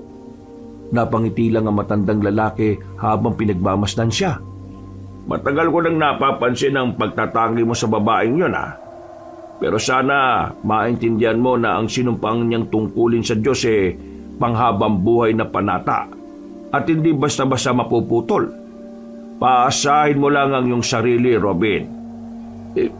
Father Gistoni naman, bakit po parang napunta na sa akin ang usapan? Hindi ko po alam ang sinasabi niyo. Kahit itanggi ng iyong bibig, hindi naman may tatanggi ng mga kilos mo lalo na ng laman ng iyong puso. Nag-aalala lang ako sa iyo, Robin, at ayaw kong umasa at masaktan ka sa huli. Pupunta na po ako sa garahe at titingnan yung sasakyan natin. Sumunod na lang po kayo kung handa na kayo, Father. Napangiti na lang ang matandang Ginoo habang si Sister Mariel naman mula sa pinagtataguan ay hindi na rin mapakali. Umalis na lang din kagad siya sa lugar na yon bago pa makita ni Robin. Maya-maya pa, nang nasa labas na siya ng gusali ay doon siya napabuntong hininga na malalim. Tila kasi nakaramdam din siya ng kakaiba matapos malamang meron palang pagkagusto sa kanya ang binata. Hindi niya alam kung maiilang ba siya o matutuwa matapos yung malaman. Diyos ko, Mariel, umayos ka. Ang puso mo ay nakalaan na sa Diyos katulad ng sinabi ni Father Gistoni. Panghabang buhay na panata to. Ano yung binubulong-bulong mo dyan? Ay, anak ka ng mahabaging langit. Nakakagulat ka naman, Robin. Parang mas lalo kang gumanda nung nagulat ka. Umayos ka nga. May iba tayo. Aalis na pala kayo bukas, no? Kailan kayo babalik ulit? Uy, bakit mo naman tinatanong? Namimiss mo na kaagad ako, no? Umayos ka talaga sa mga sinasabi mo, Robin, ha? Ay, naku, bahala ka na nga sa buhay mo. Ayoko pang umalis dahil nag-aalala ko sa'yo. Ang ibig kong sabihin sa inyo dito. Ang dami na kasing nangyari. Pero katulad nga ng sinabi ni Father, kailangan natin magtiwala sa Panginoon. Kaya magdasal ka palagi ha, at mag-iingat ka rito. Kayo rin. Lalo ka na. Natigil na sila sa pag-uusap dahil dumating na rin nga si Father Gistoni at Mother Delilah. Matapos magpaalam ay nagbiyahe na kaagad ang dalawang lalaki habang hindi pa lumalalim ang gabi. Bago naman pumasok sa loob ng kumbento ay tiningnan lang ng Mother Superior ang dalagang madre ng makahulugan. Pagkatapos noon ay nauna na siyang pumasok sa loob. Pagkalipas ng ilang araw matapos sa mga insidente ay merong ipinadala ang simbahan na isang priest investigator. Dahil ito sa tulong at request ni Father Gistoni mula sa Arsobispado. Kinilala ang Ginoo na si Monsignor Severino, isang kilalang pare lalo pagdating sa pagsugpo ng mga kulto o anumang hindi pangkaraniwang pangyayari sa mga simbahan o baryo sa probinsya. Si Robin din ang nagatid sa nasabing Ginoo at pagpasok pa lang ng kumbento ay sinalubong na sila ng mga madre bilang malugod na pagtanggap. Sa bungad pa lang ay nakaramdam na ng hindi maganda ang nasabing Ginoo habang nililibot ng tingin sa buong lugar. Dito pa lang sa labas nararamdaman ko na ang kakaibang presensya. Kaya sigurado ko ang may gawa ng krimen sa lugar na ito hindi ordinaryong nilalang. May halimaw sa kumbentong ito at ito ay kailangang puksain sa lalong madaling panahon. Wala nang inaksayang oras pa ang investigador. Habang inaaral ang kaso ng pagkamatay ni na Mother Agnes, Sister Nurse Joy at Sister Angela, ay naungkat din tuloy ang mga nakalipas na kaganapan. Nabuksan ulit ang lihim noon na matagal nang itinago ng kumbento. Habang gumugulong ng investigasyon, ay patuloy din ang pag-ikot ng mga bulungan sa buong kumbento. Hati ang opinyon ng mga madre kung aswang o mamamatay tao talaga ang may pakana. Hindi na rin kasi sinabi ni Sister Mariel ang nakita niyang aswang dahil baka mapagsimulan na naman to ng matinding issue sa kumbento. Mainit pa rin naman sa kanya ang bagong Mother Superior kaya mas pinili niya sa pinagkakatiwalaang tao na lang ito sabihin. Nanatili naman si Robin dahil hiniling niya rin muna kay Father Gistoni na samahan si Monsignor pero ang totoo ay nag-aalala lang naman talaga kay Sister Mariel. Isang gabi, pagkatapos ng aktibidad sa kumbento ay muling nanaginip ng kakatuwa ang dalagang madre. Dinalaw na naman siya ng batang si Ruben. Ali, kailangan nyo nang umalis sa lugar na ito. Tuluyan nang nagbalik ang isinumpang aswang at babawiin niya ang lugar na to na sinasabing inangkin sa kanya. Kapag sumalakay siya, mauubos ang lahat sa kumbento at siguradong walang matitira. Anong ibig mong sabihin, Ruben? Sa muling kabilugan ng buwan, babaan ng dugo sa lugar na ito. Kailangan pigilin ang punot dulo ng kasamaang to para matapos na ang lahat. Kung hindi nyo gagawin yon, mamamatay lahat. Inuulit ko sa iyo na mauubos ang lahat sa kumbento at siguradong walang matitira. Sabihin mo kung paano sila mapipigilan. Sabihin mo kung sino ang dapat pigilan. Ang mga taong gumawa nito sa akin, ang mga sumunog sa akin at ang nagbigay ng sumpa kay Sister Lucia, lahat sila ay dapat pagbayarin. Sino nga sila? Bakit hindi mo mabanggit-banggit ang mga pangalan? Humingi ako ng tawad dahil sa oras na banggitin ko ang mga pangalan nila, magsisimula na ang kalbaryo sa kumbento. Pero malalaman mong sagot sa silid na puno ng apoy sa lugar na ipinagbabawal. Doon mo malalaman kung sino-sino sila. Sa lumang silid? Magmadali ka dahil wala ng oras. Pagkasabing yun ay biglang nagising ang dalagang madre. Pagtingin niya sa maliit na orasan sa silid na kinaroroonan ay doon niya nakitang eksakto 12:00 na ng hating gabi. At dahil hindi siya mapakali matapos sa mga nalaman, ay naisip niyang lumabas ng silid. Noong una ay nag-aalangan pa siya pero nagtungo na rin siya sa silid ni Robin para humingi ng tulong. Sinabi niya ang lahat sa binata kaya hindi yun nag-aksaya na tulungan siya. Wala silang inaksayang oras. Tinungo nila ang lumang silid na nakakadena upang hindi mapasok. Sabi sa akin ni Ruben, nandito daw ang sagot sa loob mismo ng lumang silid. Kung mabubuksan natin to, siguradong malalaman natin ang itinatagong lihim ng kumbento. Pero ang sabi ni Mother Agnes noon, tinapon na raw sa balon ng kumbento ang susi ng kadene. Huwag ka mag-alala. Dinala ko tong pamputol ng bakal. Walang halong pag-aalinlangan, pinutol ng binata ang kadena na kaagad nahulog sa sahig.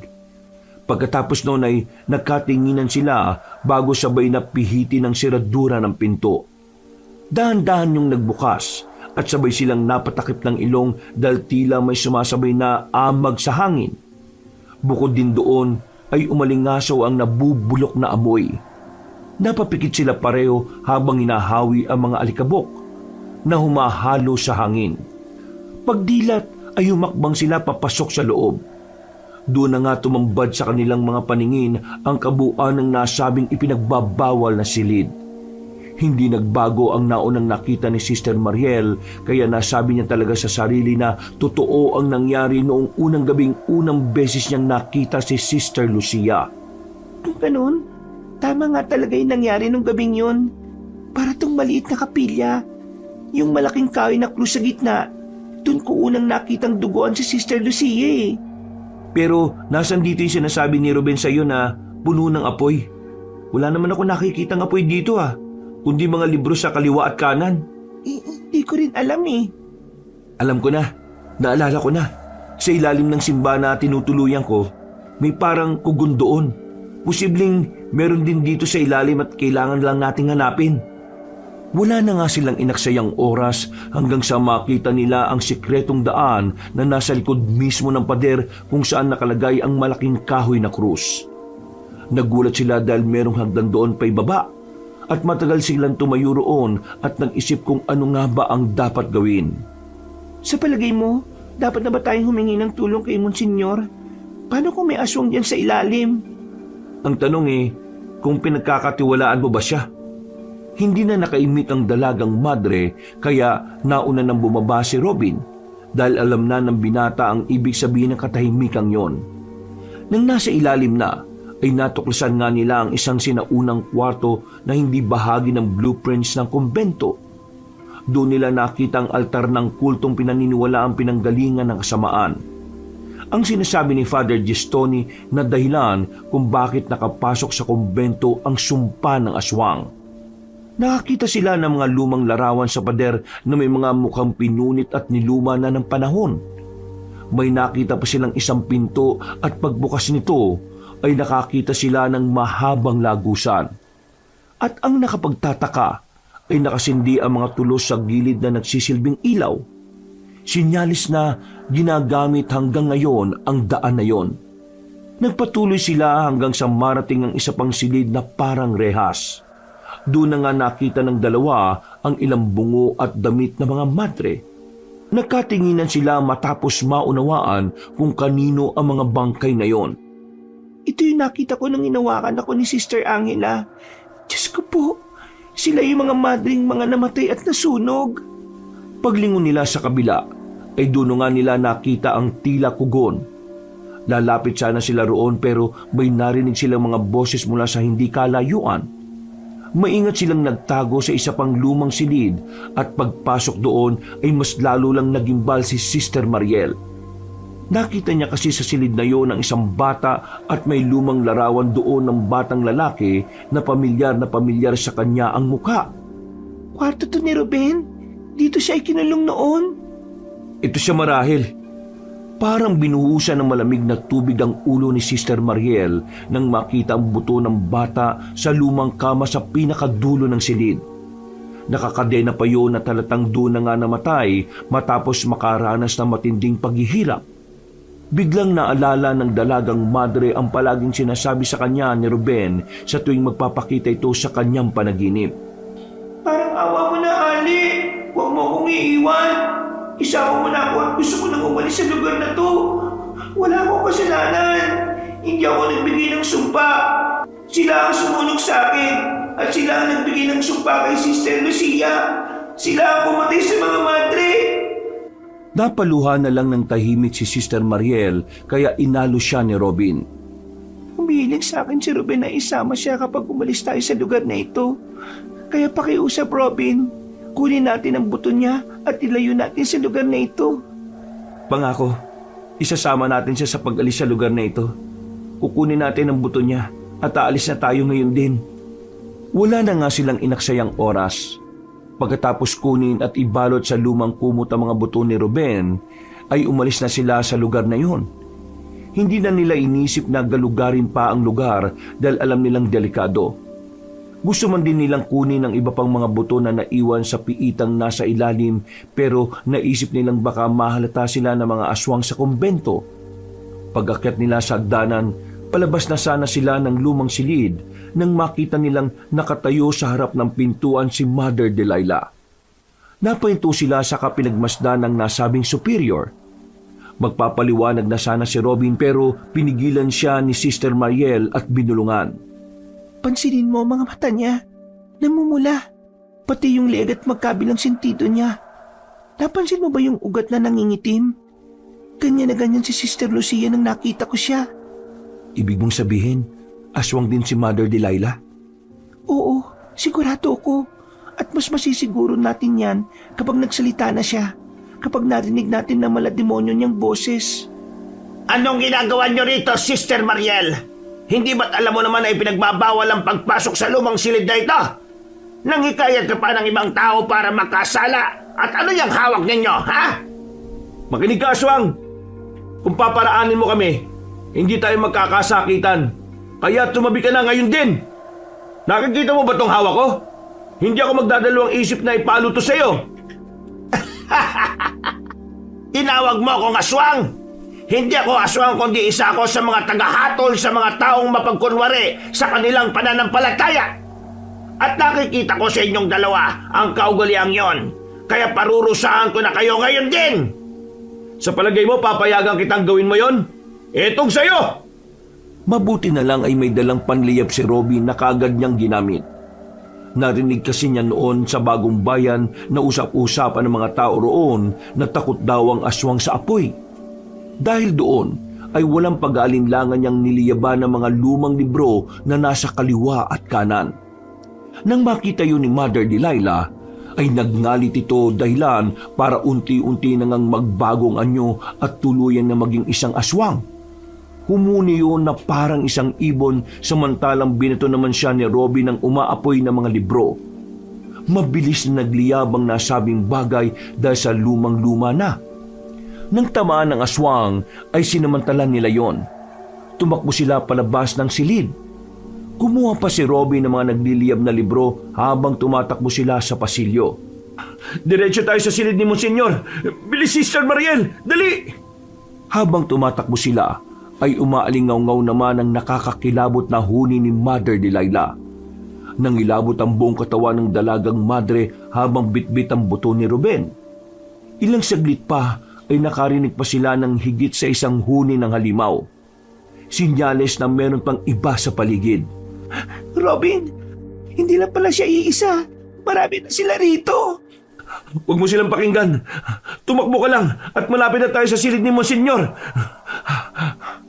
Hinagis na nga ng binata ang huling umaapoy na librong hawak dahil napapaso na siya. At paglingon nga nila ay lumilipad na nga papunta sa kinaroroonan nila si Mother Delilah. Kitang-kita sa mukha ng madring aswang ang matining pagnanais na magawan sila na masama. Matagal ko nang gustong hatiin sa dalawa ang katawan mo, Sister Mariel. Dahil simula nang dumating ka rito, wala nang ibang nakita si Mother Agnes kundi ikaw. Ako ang matagal niyang nakasama pero mas ikaw pa ang palagi niyang napapansin. Mabuti na lang talaga at kabilang ako sa mga tagahatol na siyang pinagkaloobang makapasok at malayang makakilos sa kumbentong ito. Robin, maabutan na niya tayo. Natatakot ako, Diyos ko po. Tulungan niyo po kami. Sige, at matakot ka lang dahil ang takot ang nagpapadagdag ng lasa sa karne at dugo ng tao. Sumigaw ka at matakot! Humalakak ang aswang na parang nababaliw na demonyo hanggang sa mabilis ang mga sumunod na pangyayari. Nagulat na lang sila nang may tila dumagit kay Mother Delilah at sabay silang umiktad at nagpagulong-gulong sa sahig. Nang tagala ni Sister Mariel ang tingin, ay nakita niya si Sister Lucia at sumigaw din yon sa kanila na bilisan ng pagtakbo. Dahil doon, ay wala na silang sinayang na oras ni Robin. Hindi na nila nakita ang pagbubuno ng dalawang aswang dahil lumiko na sila pakanan at tinumbok ang silid ni Monsignor. Pagdating sa harap ng pinto, ay meron na namang sumulpot na isa pang aswang. Mabuti na lang ay bumukas kagad ang pinto at gamit ng holy water, iwinisik ito ni Monsignor sa aswang habang nagbibigkas ng salita ng Diyos. Kayong masasamang kampo ng kadiliman, sa ngalan ng Diyos Ama, ng Diyos Anak, at banal na si Kristo Jesus, at sa ngalan ng Diyos Espiritu Santo, maggunaw kayo at bumalik sa dagat-dagatang apoy kung saan kayo nararapat! Nang matamaan ng dalawang aswang, ay parabang asido ang dating sa kanila ng holy water. Nang hina sila tumandusay sa sahig habang nangingisay hanggang sa unti-unting matunaw na parang bula. Nagulat naman sina Sister Mariel at Robin dahil ito ang unang pagkakataon nilang makasaksi ng ganoong bagay. Huwag kayong basta tumungangar yan. Narinig niyo ba ang sigawan ng mga madre? Kailangan nilang ng tulong natin. Kaya kumuha kayo ng mga holy water at puksay ng lahat ng kampo ng kadiliman. Sige po, Monsignor. Masusunod po, Monsignor. Huwag kayong matakot. Dahil kahit kailan ay hindi pa intulutan ng Diyos na mamayani ang kasamaan, lalo na sa kanyang kumbento. Dahil sa sinabing yun ng priest investigator ay wala na nga silang inaksayang oras. Nagkaroon ng lakas ng loob si Sister Mariel na harapin ang mga isinumpang aswang sa kumbento hanggang sa maubos nga nila ang mga ito. Sa huli ay nakita niya mismo si Mother Delilah at Sister Lucia na patuloy pa rin naglalaban kaya winisikan niya ang superyora ng maraming beses ng holy water. Nagumiyaw yon sa sakit hanggang sa siya naman ang salakayin pero bago pa makarating sa kanyang harapan, ay nalusaw na yon na parang bula. Nagawa mo! Dahil din niyo sa tulong niyo, Sister Lucia. Totoong hindi ka nga patay. Naging isa ka lang. Naging isa akong isinumpang aswang. Kaya habang may oras pa, Sister, gawin mo na rin sa akin ang ginawa mo kay Sister Delilah. Pero hindi ko magagawa yon. Kailangan mong gawin. Ayaw kong maging ganito. Ayaw kong talikuran ng pagiging madre. Kaya nanatili ako sa ilalim ng kumbento na nagtatago dahil ayaw kong makagawa ng masama sa mga inosenteng tao. Ginawa nila kong isinumpang aswang para sa masama nilang layunin. Kaya dapat mo akong pigilan. Ito ang tungkulin mo bilang alagad ng Diyos. Ito ang sinumpaan mong tungkulin at walang hanggang panata mo. Gawin mo na para matahimik na rin ang aking kaluluwa at malinis akong muli. Huwag kang mag-alala dahil hindi ako masasaktan. Mas mararamdaman ko lang ang paglilinis sa akin ng ating Panginoon. Napabuntong hininga na lang si Mariel habang napapaluha at pagkatapos pikit mata na niyang isinaboy kay Sister Lucia ang holy water. Pagdilat ng mga mata niya ay wala na yon sa kanyang harapan dahil natunaw na rin ito na parang bula. Napayak na lang siya ng gusto at nasaksihan naman ni na Robin at Monsignor Severino ang tagpong yon. Hindi mo kailangan malungkot sa nangyari. Ikaw ang naging daan para muli siyang makapasok sa pintuan ng langit. Tinulungan mo siyang maligtas ang kanyang kaluluwa sa pagkalunod sa kasamaan. Ngayon ay siguradong nasa kanlungan na siya ng ating Panginoon. Totoo po bang merong Panginoon? Kung totoo siya, Bakit niya ito hinayaan na mangyari sa kanyang kumbento? Kahit kailan ay hindi natin maintindihan ang mga gawin ng may kapal. Pero isa lang ang sigurado ako. Kung minsan hinahayaan niyang mangyari ang isang bagay para sa huli, ay ang makita kung gaano siya katagumpay sa buhay ng mga taong nananatiling nananampalataya sa kanya. Huwag kang panghinaan ng loob dahil isa ka sa mga instrumento ng Diyos. Napaiyak na lang si Sister Mariel at napaluhod habang humihingi ng tawad sa Diyos dahil sa kanyang mga nasabi. Inalo naman siya ni Robin. Pagkatapos ng nangyaring yon, ay tunay ngang nakalaya sa isinumpang aswang ang kumbento. Natupok na ng apoy ang kuta nila sa ilalim nito at kailanman ay hindi na mabubuhay pa. Subalit ang nangyari sa lugar na yon ay nanatiling sikreto at tanging sila lang ang nakakaalam. Mahigpit ay pinagbawal ni Father Gestoni at ng sumunod na Mother Superior ang paglalahad sa labas ng patungkol dito. Nailayo na rin nila si Ruben sa lugar na yon at nabigyan ng maganda at formal na libing. Ang huling panaginip ng dalagang madre patungkol dito ay nakakaiyak dahil nagpasalamat ng gusto sa kanya ang batang lalaki. Sa wakas ay natahimik na rin ang kaluluwa nito. Hindi nagtagal ay nagdesisyon si Sister Mariel na tumalikod sa pagmamadre dahil totoong nagkagusto na talaga siya kay Robin. Naging mahaba ang proseso dahil dumaan pa ang dalaga sa personal na pagninilay-nilay. Formal na pakikipag-usap sa superior, pagsusumite ng sulat ng dispensasyon, panahon ng paghihintay, pag-aproba ng Vatican at legal at praktikal na pag-aayos ng mga dapat niyang ayusin. Mahaba man ang hinintay ay natapos din ang lahat. Nagkatuluyan si Mariel at Robin at ikinasal sila ni Father Gestoni. Pagkalipas ng 2 taon ay biniyayaan sila ng isang anak na lalaki na may takot sa Diyos at pinangalanan nila yung Ruben. Wakas.